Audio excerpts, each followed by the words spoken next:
Palestras da FEB. Prezados irmãos, boa noite.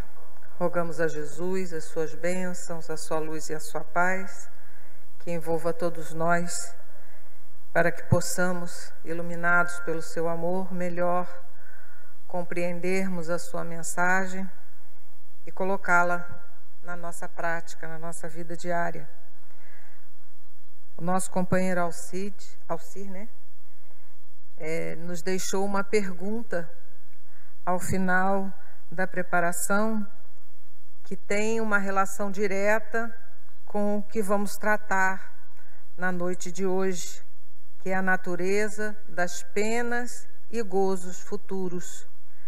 Aquilo que aqui fizermos é o que vamos encontrar pelo nosso proceder, pelos nossos pensamentos, que muitas vezes vivemos uma vida artificial aparentemente na sociedade, pessoas muito boas, e dentro da intimidade não somos tão corretos assim. Mas é Meimei que vai nos conduzir, através de um pequeno conto, o início da nossa reflexão, pelas mãos da psicografia de Francisco Cândido Xavier, que tem o título de O Dever Esquecido. Meimei nos diz assim: certo rei muito poderoso, sendo obrigado a longa ausência, ele tomou de grande fortuna e entregou-a ao filho, confiando-lhe a incumbência de levantar grande casa, tão bela quanto possível. Para isso, o tesouro que ele deixava nas mãos era mais do que suficiente. Acontece, porém, que o jovem, muito egoísta, arquitetou o plano de enganar o próprio pai, de modo que pudesse gozar dos prazeres imediatos da vida. E aí, então, ele começou a comprar materiais inferiores. Onde lhe cabia empregar metais raros, utilizava latão. Nos lugares que deveria colocar o mármore precioso, punha uma madeira barata. E nos setores de serviço em que a obra reclamava uma pedra sólida, aplicava terra batida. Com isso, ele obteve largas somas em que saiu a consumir de forma desorientada junto de amigos tão loucos quanto ele. Quando o monarca voltou, surpreendeu o príncipe abatido e cansado, tinha farreado bastante, né? E apresentou-lhe uma cabana esburacada ao invés de uma casa nobre. O rei, no entanto, deu-lhe a chave do pequeno casebre e disse bondoso: a casa que mandei edificar era para você mesmo. Não me parece a residência sonhada por seu pai, mas devo estar satisfeito com a que você próprio escolheu. Meimei nos fala que o conto nos leva a refletir sobre o cumprimento exato de nossos deveres. Podemos comparar o soberano a Deus, que é nosso Pai. O príncipe da história poderia ter sido qualquer um de nós. A fortuna para construir uma moradia de nossa alma é a vida que Deus nos empresta. Quase sempre, contudo, nós gastamos esse tesouro da existência em caprichosas ilusões e acabamos relegados, por nossa própria culpa, aos pardieiros do sofrimento. Mas aqueles que se consagram à bênção do dever, por mais árduo que seja, adquirem a tranquilidade e a alegria que o Supremo Senhor lhes reserva, por executarem de forma fiel a sua divina vontade, que planeja sempre o que é melhor a nosso favor. Para que possamos ter um futuro no plano espiritual, porque vamos falar dos gozos futuros, né? Bons, reservados, né? De alegrias, de crescimento, é necessário que a nossa construção na existência seja da mesma forma. Como Emmanuel sempre nos recorda em suas páginas, somos arquitetos e construtores dos nossos destinos. Tanto nesta existência, que planejamos no passado e hoje o resultado do que vivemos é aquilo que fizemos, e do futuro, no nosso plano, no plano espiritual ou numa nova existência. E lembrando que a doutrina espírita, ela vem nos dizer que nós estaremos aonde estiver o nosso pensamento. Então nós já podemos mais ou menos imaginar quando desencarnarmos aonde estaremos. Quais são os objetos da minha atenção hoje? Quais são os meus projetos de vida? Quais são as minhas emoções? Quais são os meus desejos? Porque não é o fato de simplesmente deixarmos o corpo material que nos transformaremos e que mudaremos da noite para o dia para que possamos desfrutar de benefícios aos quais não trabalhamos, não fizemos jus para eles. Por isso que Kardec, dentro desta abordagem, lembrando que no advento da doutrina espírita, o catolicismo era a religião predominante na época, na Europa e em muitas partes do mundo, e que vínhamos com a ideia de 2 lugares circunscritos após a morte. Depois se tornaram 3, mas ou íamos para o céu ou íamos para o inferno. Aí depois, como teve aquela questão de pagarmos as indulgências pelos nossos mortos, surgiu o purgatório, que as almas que estavam no inferno não poderiam ir para as paragens celestiais com um pagamento, né, na terra de algumas fortunas, algumas moedas. Então eles iriam para o purgatório e ali eles continuariam a purgar, e dependendo de quanto se pagasse os familiares, essa alma um dia até poderia alcançar os reinos celestes. Não há nenhuma crítica, até porque minha origem é católica, porque os desvios da religião não são de Deus, mas sim dos homens. E em todas as religiões nós vamos ver que alguns dos seus seguidores desviam-se do propósito, e vem o Pai, através dos seus profetas, dos seus enviados, nos trazer uma nova rota e um novo caminho. E assim se fez com o pensamento cristão. Seguiu algumas rotas, tentou trazer, se desviou, buscou-se novos profetas, novos missionários para que pudesse levar para a pureza da vida de Jesus, e mais uma vez nós, homens, desviamos o pensamento do Cristo, o seu evangelho. E vem o advento do Consolador prometido por ele, por Jesus, que nós reconhecemos ser a doutrina espírita, e que vem então através das mãos abençoadas de Allan Kardec, do seu pensamento, do seu trabalho, mas da espiritualidade superior, porque Kardec foi o que codificou, o que organizou este trabalho.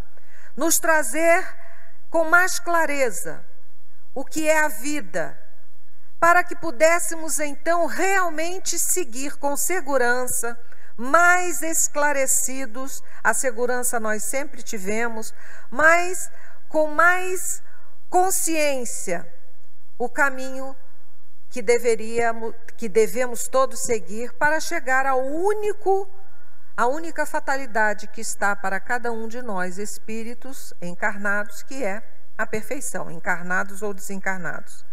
Kardec então pergunta na questão 965, tem alguma coisa de material as penas e gozos da alma depois da morte? O que nos respondem os espíritos: não podem ser materiais. Nos diz o bom senso, pois que a alma não é matéria. Nada tem de carnal essas penas, esses gozos. Entretanto, são 1000 vezes mais vivos do que os que experimentais na terra, porque o espírito, uma vez liberto, é mais impressionável. Então, já a matéria não lhe embota as sensações. Por isso, eles vão nos dizer que, ao despertarmos do lado de lá, este escafandro, que é o corpo material, já não consegue obscurecer, colocar um véu tão intenso sobre a nossa consciência. E tudo mais se faz, lembrado, sentido, percebido pelos espíritos no plano espiritual. E ele se refere, para que possamos entender melhor, as questões 237 a 257, que vai nos falar dos espíritos no mundo espiritual. E na questão 237 ele diz assim: uma vez de volta ao mundo dos espíritos, conserva a alma as percepções que tinha quando na Terra? E a resposta é categórica: sim. Além de outras que ainda não dispunha, porque o corpo, qual véu sobre elas lançado, as obscurecia. A inteligência é um atributo que tanto mais livremente se manifesta no espírito, quanto menos entraves tem a diverser. Então, no plano espiritual, tudo fica muito mais claro. Nós não conseguimos fugir de nós mesmos, da nossa consciência. Porque o grande tribunal não está fora de nós. Não vai estar nem Pedro, nem Paulo, nem Jesus, nenhum espírito de luz ou anjos e arcanjos nos recebendo para nos julgar. Para dizer: você fez isso, você fez aquilo, então você não pode desfrutar deste ou daquele bem. Nós é que, pela nossa consciência, culpada ou feliz, vamos ter a oportunidade de receber e perceber aquilo que eu construí. Se eu vivi uma vida em que eu busquei o trabalho do bem, a minha reforma, a minha melhoria, quando eu despertar, eu estarei em sintonia com todos estes que trabalham, como na página de preparação nos foi lembrado por Emmanuel, para que a nossa encarnação dê certo. Porque nós não estamos aqui sozinhos. Ao reencarnarmos, vários espíritos familiares, amigos, mentores, trabalharam pela nossa volta, para que dessemos certo. E continuam trabalhando o tempo todo junto de nós para nos alertar, para nos apoiar, para nos consolar, para nos fortalecer nos momentos difíceis da vida. E quando desencarnamos e nos damos conta desta situação, nos sentimos envergonhados. E aí, sentiremos o remorso, desejaremos pedir perdão, vamos ficar aflitos para reencontrar aqueles a quem magoamos, para que possamos pedir desculpa, refazer caminhos. Esses são os tormentos. Agora, se eu busquei me esforçar, ainda com uma série de imperfeições a vencer, mas com o desejo de crescer, de me melhorar, eu vou despertar junto daqueles, já verei aqueles que me amam, que trabalham por mim. E é o gozo celeste da consciência que se esforçou, que buscou melhorar, que trabalhou-se enquanto encarnado. Leon Denis, no livro Porquê da Vida, no capítulo 2, que tem como título Os Problemas da Existência, ele diz assim: o que importa saber, antes de tudo, é o que somos, de onde viemos, para onde vamos, quais são os nossos destinos. As ideias que fazemos do universo e de suas leis, do papel que cada um de nós deve exercer sobre este vasto teatro. Tudo isso é de uma importância capital. É de conformidade com ela que dirigimos os nossos atos. É consultando-as que fixamos um alvo à nossa vida e para ele caminhamos. Eis a base, o verdadeiro incentivo de toda civilização. Conforme for o ideal, assim é o homem.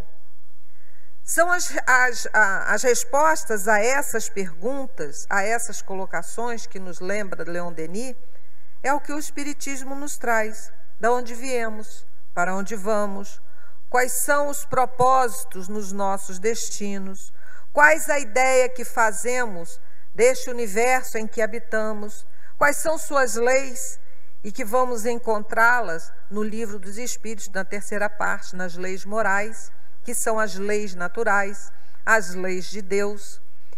Porque conhecendo, eu sei como trabalhar. Quanto mais eu compreendo através do conhecimento, do estudo, mais facilmente eu vou saber praticar. E ele então continua perguntando, Kardec, na pergunta 966, por que das penas e gozos da vida futura faz o homem, às vezes, tão grosseira e absurda ideia? A resposta: inteligência que ainda não se desenvolveu bastante.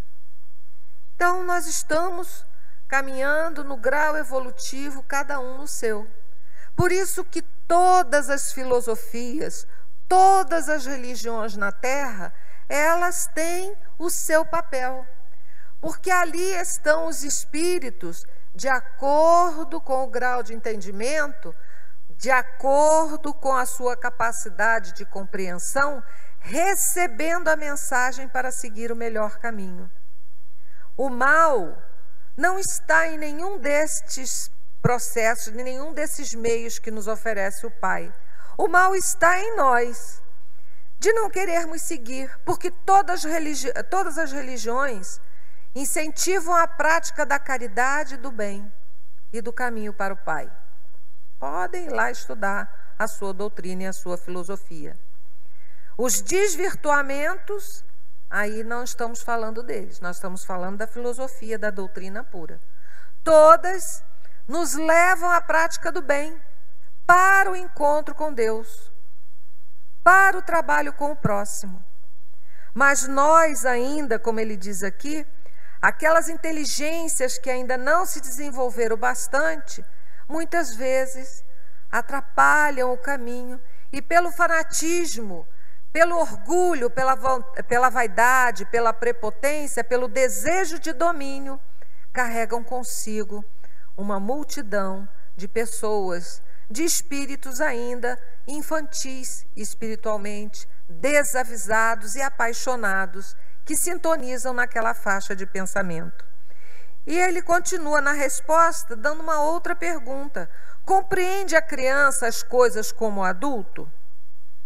Isso ao demais depende também do que se lhe ensinou. Aí é que há necessidade de uma reforma. Foi o que falei do pensamento anterior, do pensamento religioso, que ainda está na Terra, mas que até no catolicismo já mudou.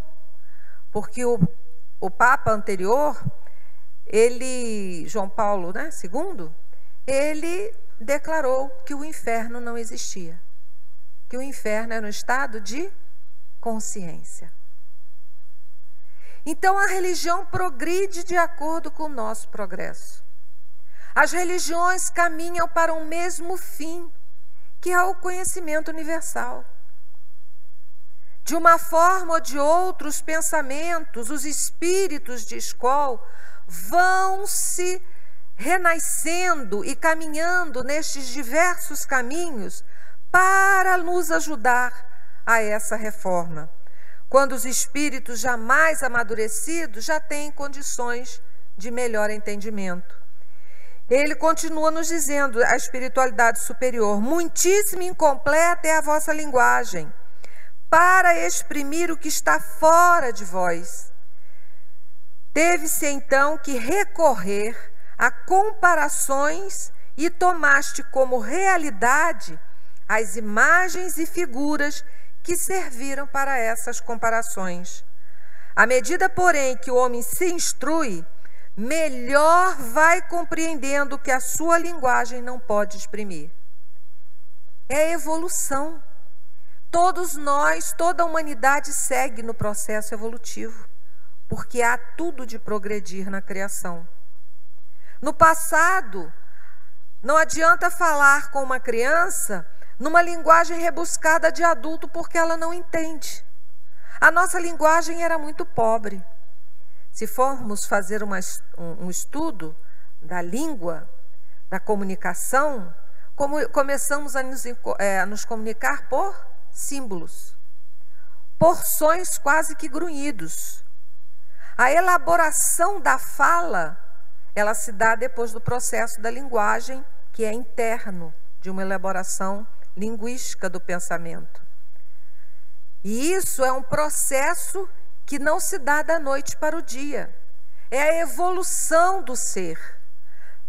No passado, palavras hoje que são conhecidas no passado, se fôssemos falar, ninguém entenderia. Computador, né? Hoje existe uma união quase que das línguas pela informática, não é? Delete, End, vamos lá falar só a língua, aqui é portuguesado, né? O mouse, que mouse é em português, mas ele tem outro significado. Em Portugal, o mouse é rato. E aí vai. A linguagem, a língua ela é viva, ela é progressiva. No passado, faltava-nos conhecimento, faltava-nos o pensamento abstrato. Tudo para nós era muito concreto, como a criança. A criança, no seu início, você mostra o desenho de uma cadeira, quando ela é bem pequena, só aquele íconezinho, ela vai dizer que é pauzinho. Quando mais desenvolvido, você faz isso aqui, aí o que é isso? Uma cadeira. Pode ser uma cadeira, um 4 de cabeça para baixo. Ela já tem conceitos e conhecimentos para fazer associações e ter uma melhor compreensão daquele símbolo. Éramos nós no passado. Nos deram 2 símbolos, da dor e do prazer, e ficamos nele, com a mesma ideia concreta daqui da vida material, e levamos ao desencarnar. Leon Denis, então, continua nos dizendo no capítulo 5 deste livro, vou voltar aqui, que é agora o porquê da vida. Para discernir o porquê da vida, para perceber a lei suprema que rege as almas e o mundo, é necessário saber libertar-se das influências grosseiras, desligar-se das preocupações de ordem material, de todas as coisas passageiras e mutáveis que encobrem o nosso espírito e obscurecem nossas apreciações. É elevando-nos pelo pensamento acima dos horizontes da vida, fazendo a abstração do tempo e do espaço, pairando de alguma sorte acima das minúcias da existência, que entreveremos a verdade. Se ficarmos medindo, comparando, melhor dizendo, a vida espiritual com a vida material, sempre teremos de forma muito imperfeita a realidade na vida verdadeira. Por isso é necessário que todos os conceitos sejam trabalhados no nosso raciocínio. Por isso a doutrina espírita é a fé raciocinada. E não só o estudo da doutrina, mas de todas as ciências que evoluem, porque ela nos ajuda a entender o que a doutrina espírita há 160 anos nos trouxe e que muitas coisas ainda ficam difíceis para o nosso entendimento. É através deste conhecimento de todas as áreas que vamos conseguindo construir estes conteúdos para entendermos, então, a vida no plano maior. Na questão 967, Kardec, então, pergunta: em que consiste a felicidade dos bons espíritos?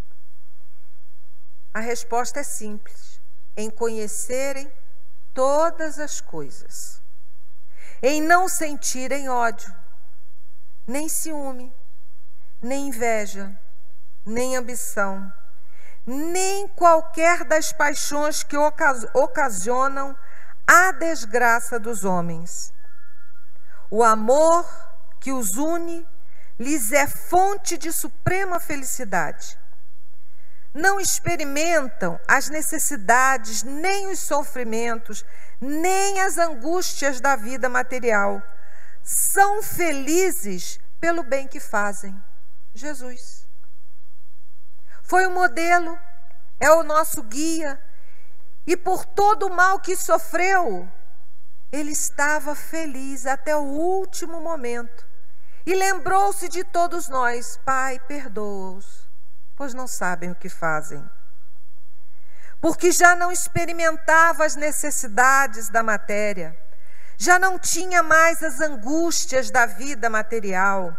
Ele já sabia e sentia em si mesmo a felicidade do conhecimento das leis do Pai e da prática do bem em que ele exercitava a cada segundo junto de nós e continua trabalhando pela nossa melhoria, dedicando-se a nós no trabalho do bem.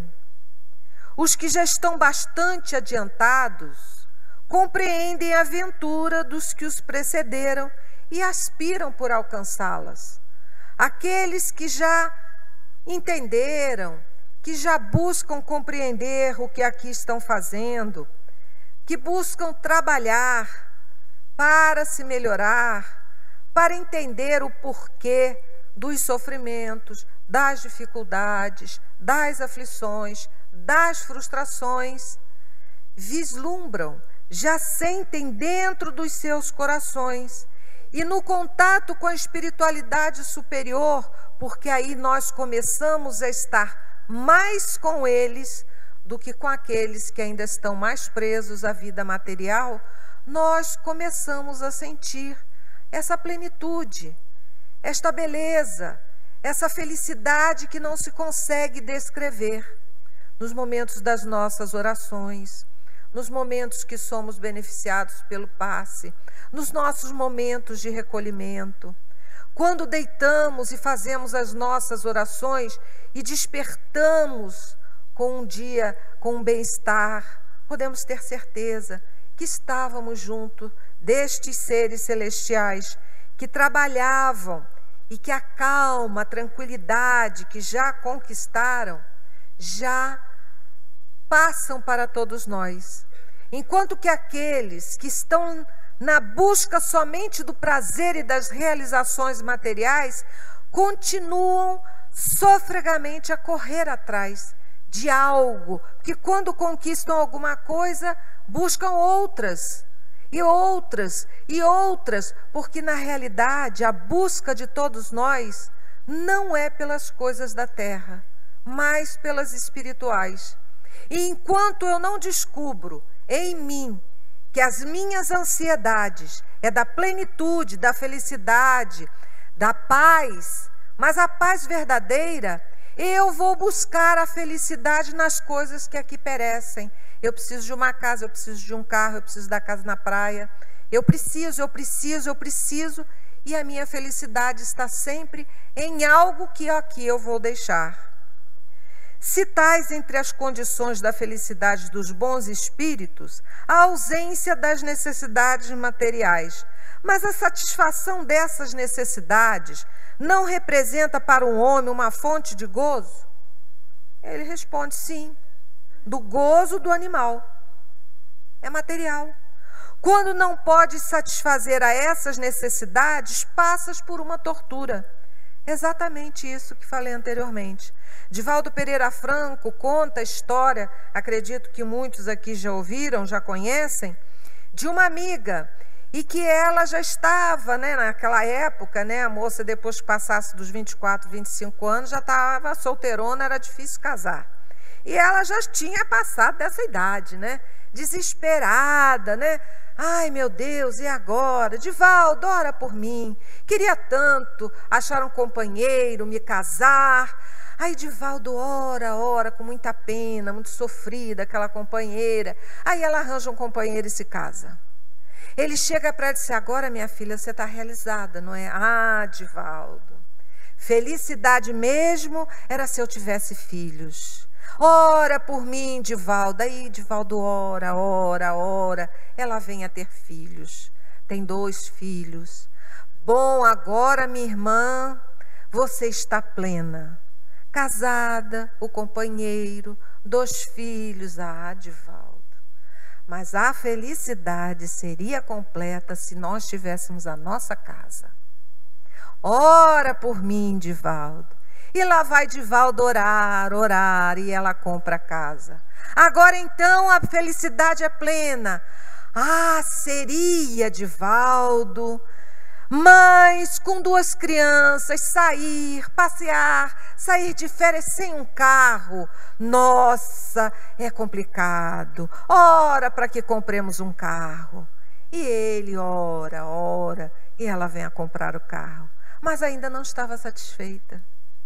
Porque na realidade a ansiedade não é das coisas materiais. Ela já desejava uma casa na praia. Assim somos todos nós. Porque colocamos este impulso, essa centelha divina que todos nós trazemos de nos levar para o progresso, de nos impulsionar para a frente, pela falta de entendimento, qual crianças a desejar o brinquedo que não temos. Eu acho muita graça, porque nos meus netos, e há pouco tempo ouvi também de uma outra criança na mesma faixa de idade, 5, 6 anos, nossa, eu preciso muito desse brinquedo. Eu ainda não tenho, mas é aquele muito sofrido, sabe? Realmente assim, como se fosse de um copo d'água. Eu disse, nossa, precisa muito mesmo. Não, vó, porque esse eu ainda não tenho. Eu preciso muito desse. Somos nós que vamos levando as coisas materiais nesta necessidade desenfreada, porque não nos ligamos naquilo que realmente levaremos, que são as nossas conquistas pessoais. São aquilo que investimos na nossa melhoria. Aprender a tocar um instrumento, aprender a fazer algo que ainda não sabemos, uma língua nova, isso tudo a gente leva. Um conhecimento novo, um ensino novo, uma arte, trabalhar no bem. Esse é incessante. Buscarmos algo que levamos, não aquilo que aqui deixamos.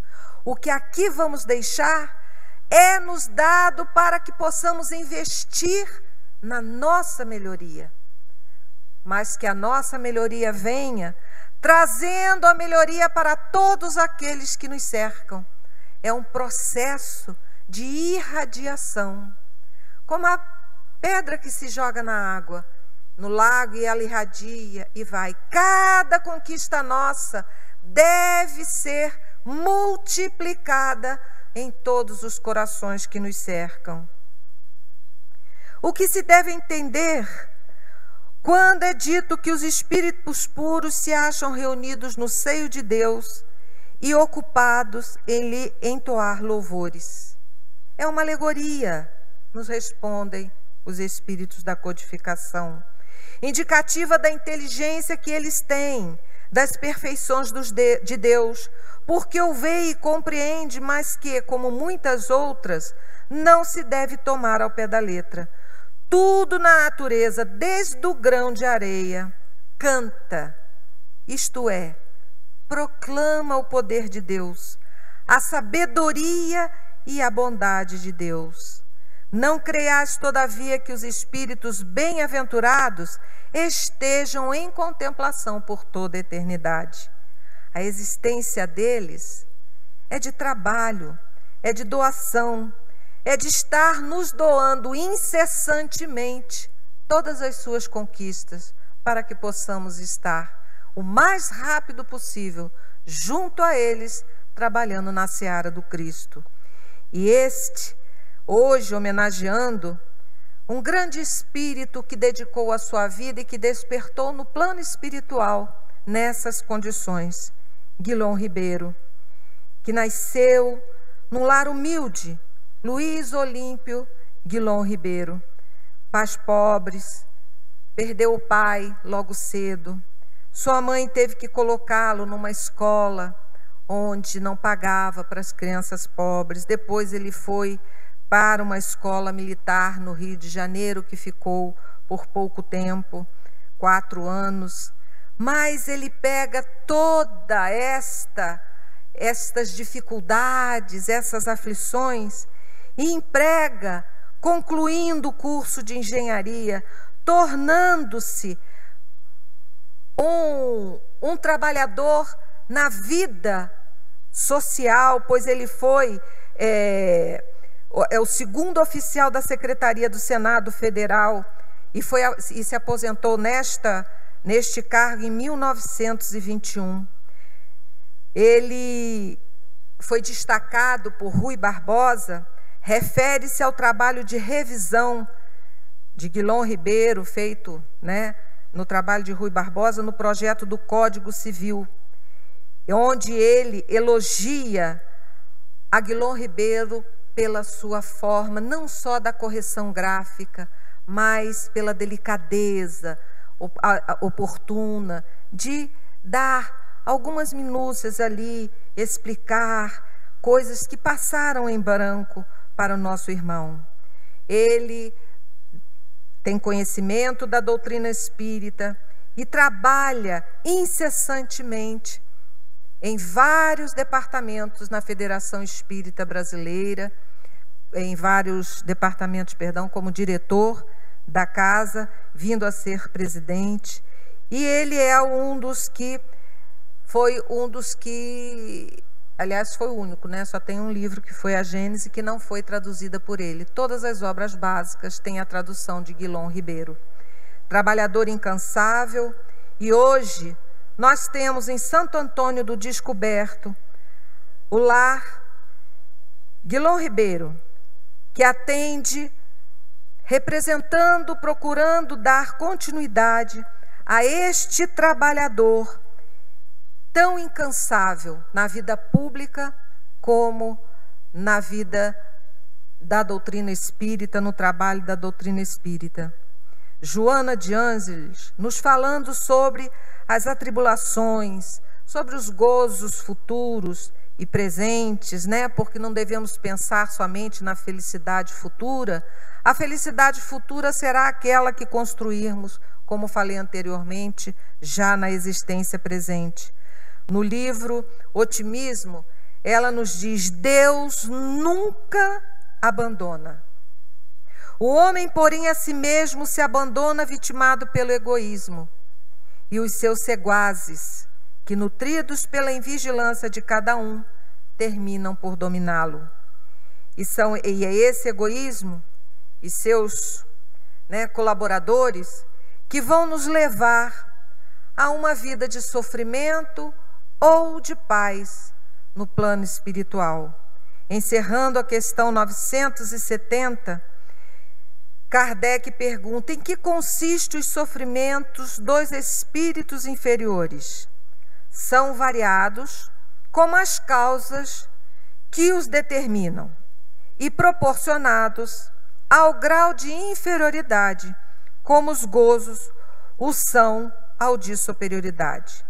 Pode resumir-se assim: invejarem o que lhes faltam para ser felizes e não obterem, verem a felicidade e não poderem alcançar, pesar, ciúme, raiva, desespero, motivados pelos que impedem de ser ditosos, remorsos e ansiedade moral indefinível, desejam todos os gozos e não os podem satisfazer.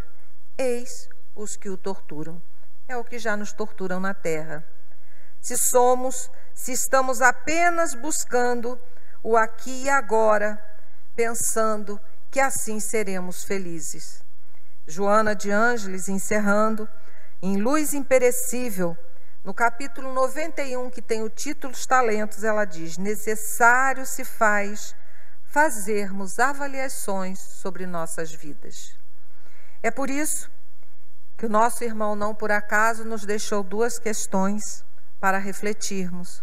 E não é por acaso que estamos falando daquilo que esperamos receber aqui e no futuro, para que, como Joana de Ângeles nos diz, com todo este manancial de conhecimento, podermos avaliar sobre o que estamos fazendo de nossas vidas.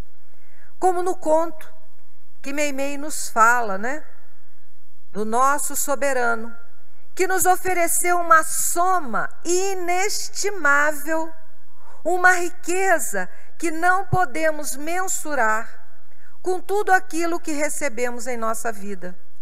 Até a dor, as limitações, as doenças, as fragilidades, para que tivéssemos a oportunidade de empregar tudo o que recebemos de material, de relações afetivas, de talentos que são os nossos dons, para que utilizemos na nossa reforma íntima, na nossa melhoria, porque nos melhorando seremos mais felizes. Buscando a paz, levaremos a paz, e a paz se propagará por toda a nossa terra, como é o sonho, o desejo de todos nós. E ela encerra nos dizendo assim, participando, assim, que seria necessário fazermos avaliações sobre as nossas vidas. Ela coloca essas avaliações parciais, gerais ou totais. E ela aí vai nos dar algumas questões. Participando de uma reunião, como nos conduzimos? Em face de uma família terrena, como procedemos? Ao término de uma existência física, que fizemos? Sabendo do grande número de reencarnações vividas, como nós nos encontramos?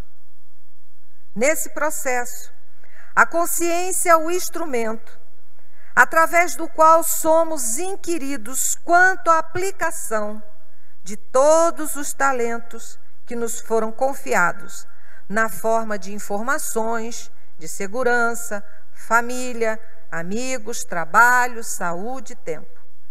Será sempre atestado de sabedoria a aplicação e o aproveitamento, com discernimento de tais concessões que nos chegam em nome da providência divina.